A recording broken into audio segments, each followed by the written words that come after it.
Butun dunyo vibratsiya va energiyadan iborat. Inson hayotida bu qanday bilinadi?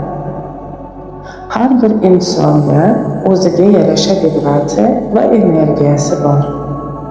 Agar inson har kuni xavotirlarda, qo'rquvlarda, aybdorlik hissida, arazlarda, nafratlarda, e'tirozlarda, noroziliklarda, hasadda, boshqalarni muhokama qilishda, boshqalarni aybdor qilishda yashasa, uni vibratsiyalari va energiyasini sifati o'ta past bo'ladi.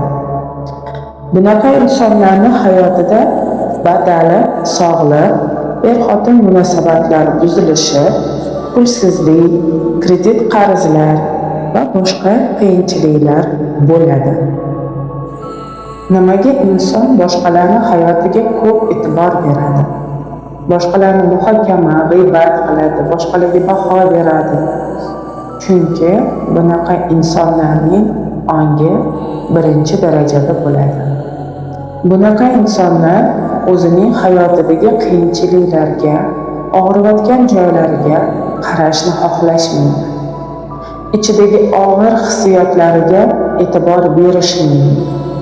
Yoki sadoqatli qonuni ishlab, ota-onasini yoki atrof muhitini orqasidan qaytaradi.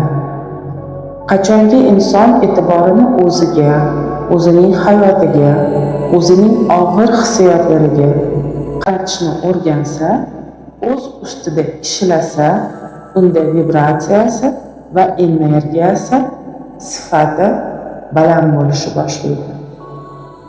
Bunaqa holatda biz hayotimizda bor qiyinchiliklarimizni anglab, og'ir hissiyotlarimizni anglab, ular bilan ishlashni o'rganishimiz kerak. Ongimiz darajasini oshirishimiz kerak. Ya'ni ongimiz darajasini rivojlantirishimiz kerak. O'shandagina vibratsiyalarimiz, energiyamiz sifati zo'r bo'ladi, o'zgaradi, o'sadi. Vibratsiyalarimiz va energiyamiz sifati yaxshi bo'lganda, unda bizni hayotimiz yaxshi tarafga o'zgarishi boshlaydi.